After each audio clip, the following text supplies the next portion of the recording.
In a perfect world, Russia should be a very wealthy country. They control the largest landmass on the face of the Earth, equivalent to 11% of all the land on the entire planet. And that landmass itself is incredibly rich, with some of the world's biggest deposits of oil, natural gas, and rare earth minerals. Not to mention more basic things like an almost unlimited supply of lumber and large areas fit for agriculture, with the potential to feed up to 2 billion people. Not all of Russia's land is useful, of course. Large portions are also occupied by basically worthless snow, ice, or tundra. But because it's just so large, Russia still has more than enough resources at its disposal to be a serious player in the world economy, if it was well managed.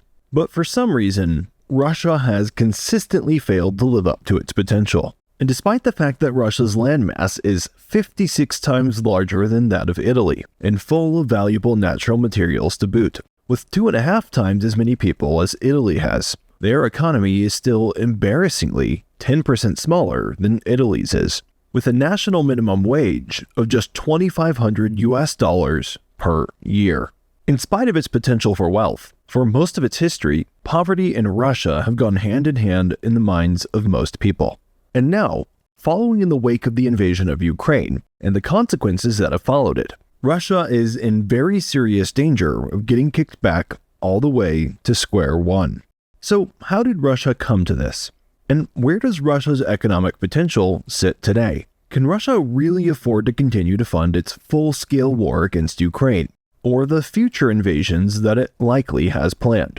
And what does all this mean for Russia's long-term national economic potential? As we dive into all of that, quickly, a word about what made this video possible. Our topic today is obviously controversial, with opinions split based on who you ask. That's why to research videos like this, I like to use Ground News, an app and website which helps me surface the views from all sides of the issues and events I discuss. Let me show you how it works. Take a look at this story on the EU approving a new package of sanctions against Russia, something that is very relevant when analyzing the current and future state of the Russian economy. On Ground News, I can see that this story has been covered by more than 190 sources. What's interesting is that 29% of the coverage leans left, 35% leans center, and 36% leans right. Which means if you're only reading sources from one side of the spectrum or the other, you may miss the true significance of this story altogether. If I scroll down, I can see every article about this topic and compare headlines. And beside every headline, there is a tag showing me the political bias, reliability, and ownership of the source. For example, this headline from the Hindustan Times phrases things in a specific way, saying the UK is announcing sanctions ahead of the anniversary of the war, while many other sources are more specific, highlighting that the sanctions are a result of Alexei Navalny's death. Those are, of course, two very different stories, and the way things are framed makes a difference on how you perceive current events.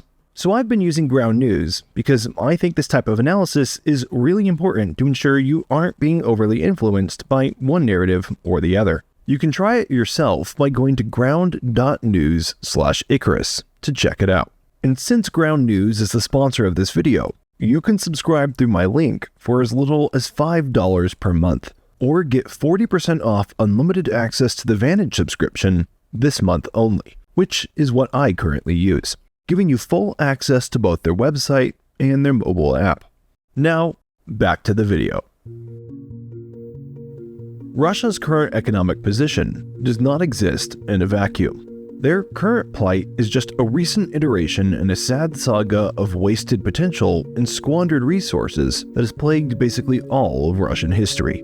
And as has always been the case for Russia, it's not a result of poor geographical positioning, but instead a result of poor governance and dictatorship that has consistently mismanaged the nation's absolute potential goldmine. Just take a quick look at Russia's extremely turbulent story to see how bad things really are, never learning from the mistakes of their past, and therefore being doomed to repeat them, all the way up to the modern day. During the time of the Russian Empire, the basic cause for Russian poverty was a late start to industrialization, but it went deeper than that. While Russia controlled a huge landmass, they had few systems in place beyond manual human labor to leverage that landmass, and they didn't care. There were some fantastically rich people in Russia at this time, as there still are today, namely the emperors and those around them who helped to prop up the imperial system. But almost everyone else was basically destitute, especially those outside of Moscow. Russia has always had an economy based on a small number of major trade goods, and the Russian Empire was no different. The economy at that time produced two major things: furs and vodka, both of which were also used as weapons to control and subdue the Russian people. As for the furs, the empire demanded them as tributes from the Siberian tribes, basically protection money against imaginary enemies that had actually themselves been sent by the Russian state to scare the tribes. As for vodka, it made up a third of the imperial budget, just from sales to Russia's own people. It was introduced into the Russian economy as one of the only mass-produced goods in the entire country, with the emperor himself controlling the means of production and the profits.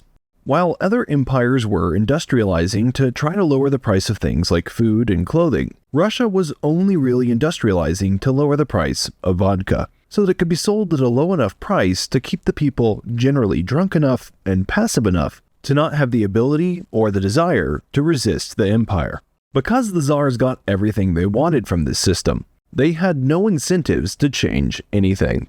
The czars, as the only holders of enough capital to start the process of industrialization, were far too busy exploiting people's livelihoods to care enough to invest in improving them. And this is a trend you will see more or less carried on all the way to modern Russian history. The ruling style of the czars, of course, led to a general sense of despair, especially as Russians witnessed the prosperity of Europe rising all around them and saw what was possible. Eventually, it helped birth the Russian Revolution. After overthrowing the Tsar, the Russian people then made an effort to establish a system of communism meant to replace the greedy elite ruling class and bring prosperity to the people. But during the Soviet Union, under communism, things didn't get much better. A new ruling class soon emerged to replace the power vacuum left by the Tsars. They may not have held their wealth on paper as their own private property, but they certainly used the wealth of the state as their own personal honeypot, living in abundance while others lived in squalor. And at least in terms of verifiable deaths, the Soviet rulers were far worse than the Tsars were. Despite pie-in-the-sky visions of a coming communist utopia, breadlines and starvation were still commonplace. And during this time, most of the Soviet Union's 200 million plus people didn't accomplish more than a very basic living, if they managed to accomplish a living at all. This was despite the fact that Russia's own agricultural land, not even counting the rest of the agricultural land in the Soviet Empire, was sufficient to feed many more times than the size of the entire Soviet population. Also, oil was growing as a new highly demanded resource, and Russia had a seemingly unlimited supply to sell and trade with, or use for their own purposes. So either by growing it for themselves or trading for it, the Soviet Union should have had more than enough food, and many other things. But abundance never really characterized the lives of the Soviets. Still, somehow, when they needed to produce enough equipment to overpower Hitler's invasion, they were able to industrialize all that they needed, seemingly overnight, including over 87,000 Soviet tanks, proving that the economy was capable of great things. Once again, Russia had found itself in a state of selective production, always producing enough to maintain the status of the nation, and therefore the status of the national elite, but never producing enough to satisfy the people. The Soviet economy technically grew, but its only real significant growth was in military production, leading them to earn the description of upper volta, but with rockets, with upper volta referring to a poor country in West Africa that has since been renamed Burkina Faso. The equivalent descriptor used for Russia today is now that they are a gas station, but with nukes, showing that things still haven't changed all that much. Far from removing the desperation created by the Russian Empire, the Soviet Union simply rebirthed it in a new form, still mismanaging Russia's vast resources, just this time in a new, hip, modern way that replaced furs with tanks and vodka with artillery shells, and then added vodka back into. Russia still had its basic problems: authoritarian leadership receiving the vast majority of the benefits of the Russian economy, and never enough infrastructure or technology to truly leverage Russia's geographical gifts for the good of the people. Such, it seemed, was destined to forever become the Russian legacy, because as the Soviet Union fell, things didn't get any better, but somehow managed to get even worse. Under Soviet communism, the state owned the country's major money-making enterprises. When communism went away, Russia needed a way to distribute the ownership of those enterprises into the hands of new owners. The idea that was put forth was the same basic principle that had been put forth at the start of the Russian Revolution: give the enterprises to the people.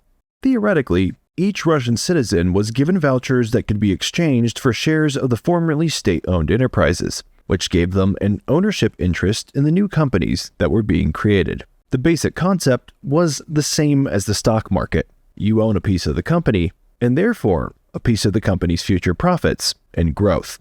This actually could have been a good deal for the former Soviet people. But even in the highly information-rich societies of today, with the internet at their fingertips, few people truly understand even the basics of how a stock market works. Even more so in Russia following the collapse of the Soviet Union, among people who had lived through a full generation of not being allowed to own significant capital-producing assets, let alone having received a financial education on how to use them properly. So what happened next probably should have been anticipated. Maybe it even was. The voucher system opened up unique opportunities for the few Russians who actually understood how capital ownership and economics worked: mobsters who had been illegally trading in the black markets for years. These men took to the streets in earnest, purchasing vouchers from unsuspecting citizens for pennies on the dollar, or sometimes for pennies on the $100, whatever the lowest price was that they could get. By doing so, they were able to amass controlling interests in Russia's major industries, like oil, gas, alcohol, and media. And once they had a controlling interest, they were able to gradually edge out or buy out the other owners who had kept their vouchers through various other tactics. And in this way, the Russian people literally sold their birthrights to the mob for what sometimes amounted to a single bottle of vodka or a single bowl of stew. Soon, a new Russian elite class had formed, the infamous Russian oligarch, and the most unworthy type of people. Those who had been part of organized crime groups for decades came to be those who now had power over the wealth of the Russian nation. The czars had been reborn, and in this way, the newly birthed Russian Federation fell into the same trap of all the other major governmental changes in Russia, where nothing really changed except for the faces of the people holding the power. The underlying structures that had led to national poverty were still in place. It's a long story, but the short version is, to legitimize their authority, the newly minted oligarchs used their power and influence to get the political leaders elected who would support them. People thought they were choosing a new leader for their federation, but really, it was the oligarchs who had chosen him for them. Thus, Vladimir Putin rose into power, largely due to the oligarchs' control over the Russian media, which was used to humiliate Putin's opponents and make Putin look like a god come to earth, a trend that still continues in Russian media today.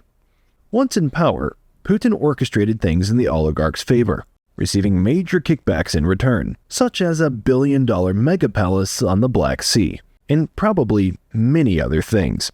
This palace was exposed by Alexei Navalny, who recently mysteriously died in a Russian prison after being arrested and convicted for having the audacity to run for office against Putin, and to actually be popular amongst the people. So where does that leave the Russian economy today? Still today, despite its massive size and potential, Russia is largely shoehorned into just a few sectors of production, like oil, gas, mining, and agriculture. Those that benefit the oligarchs in the industries they own the most. These are old industries that all tend to have the same characteristics: They are based on taking raw materials from the ground and sending them to other, more advanced countries for production. These types of industries are ideal for oligarchs to control because they are comparatively simple to run in comparison to other large industries like software and manufacturing, which require consistent diligence to maintain a competitive product and a competitive edge. In contrast, maintaining a competitive edge in Russia's chosen industries is easy and merely requires the use of power. To lower costs, you don't need to innovate. All that needs to be done is to lower the wages of the workers. To keep prices high, you don't have to improve your product. All you have to do is stop potential competitors from entering the market. Like, for example, invading your next-door neighbor when they discover new and massive natural gas deposits that are closer to your end consumers than you are. What else would you expect from a country whose recent origins come from literally being run like the mob? This is probably why Russia has failed to innovate and diversify beyond a natural resource-driven economy, while other large nations with huge deposits of natural resources, like the United States, have used the profits from those natural resources to birth many new industries rather than becoming siloed. It's like in the days of the Russian Empire, when Russia lagged behind its European competitors in the Industrial Revolution, because its czars who controlled all the capital had no personal incentive to innovate, to raise the standard of living for everyone else. That's why, still today, Russia is largely split into two parts: the extremely wealthy Russian elite and everyone else. The difference is that today, due to an overall global technological advance, Russian people at least no longer face mass starvation. And the growing interconnectedness of the world as a whole has also helped produce a small Russian middle class, accounting for less than 15% of Russia's total population, according to official data published in the Moscow Times before the invasion of Ukraine. These are the people in Russia able to afford a mortgage and a car lease with some cash left over each month. Almost everyone else still lives in poverty. The Russian government, of course, tries to spin things a bit differently. Vladimir Putin, for example, tried to redefine this small 15% figure in 2020, saying that actually 70% of the country was middle class. But Putin defined being middle class rather conveniently, as those making more than 1.5 times the official poverty line, only about 200 euros per month. Considering that Tucker Carlson just recently famously boasted that he could buy a week's worth of groceries in Russia for just a little over $100. I'll let you decide whose figure is a more accurate depiction of a true middle class. Perhaps Russia's economic situation is best depicted by the fact that, even today, over 1 in 5 Russians still do not have indoor toilets. Very inconvenient when you consider that the average winter temperature in Siberia is -25 degrees Celsius, or -13 degrees Fahrenheit. And still today, there are very few and badly maintained roads linking most of Russia together, making many of their people completely isolated and disconnected from the broader world. Of course, this is true of many other countries as well, but then those countries aren't portraying themselves as an elite nation or a global power. This brings us to the final question to consider for this video. Given the current state and structure of Russia's economy, how long can they reasonably continue to fund their invasion of Ukraine? We'll keep the comments in this one brief. Because of the way the oligarchs have designed Russia's economy, with it being so focused on just a few sectors of production, it's especially vulnerable to economic attacks. When Russia first invaded Ukraine, Russian oil and gas came under massive sanctions, which heavily reduced the country's revenues. But Russia has since recovered some of those revenues, basically by using a shadow fleet of ships to continue to trade oil. These are ships that are too old and dangerous to run and operate, and almost impossible to insure. This, in turn, creates a hugely heightened risk of a catastrophic oil spill, with no insurers prepared to help with the recovery. But it has managed to keep some money flowing in for Russia. But then again, Russia's oil industry has also recently come under not just economic attack, but also physical attack, with Ukraine beginning to strike Russian refineries and other key bottlenecks that could hamper their ability to trade their black gold. In January 2024, these efforts reduced Russian gasoline exports by a massive 37%. Probably, Russia will recover from that as well, albeit badly wounded, but it is reducing their ability to fight and to produce, and causing them to fall even further behind in the long term.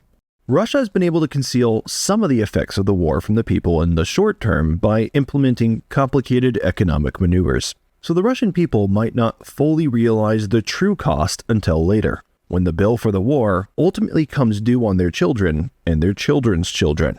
But they will realize it. Putin just hopes that happens after him and his oligarchs are long gone. The simple answer to the basic question of, can Russia still afford to fight, is no. Of course not. Many Russians don't even have toilets or roads. They could never even afford to fight in the first place.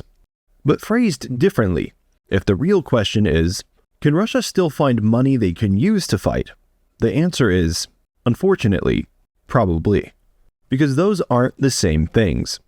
While the Russian people cannot afford to fight, the same cannot be said of Putin and his oligarchs, who simply pass on the costs to others while feeling no pain themselves, so that they can then hoard the benefits. They can perhaps afford to fight on for a good long time, plundering different sectors of the Russian economy to keep duct taping the war machine and keep the wheels turning. So the question is not, how long can Russia continue to afford to fight? The question is, how long will the Russian people tolerate the fact that their futures are being sacrificed for their political elite? The czars may be long gone, but the Russian Empire lives on. Be sure to watch one of these videos for the rest of the story.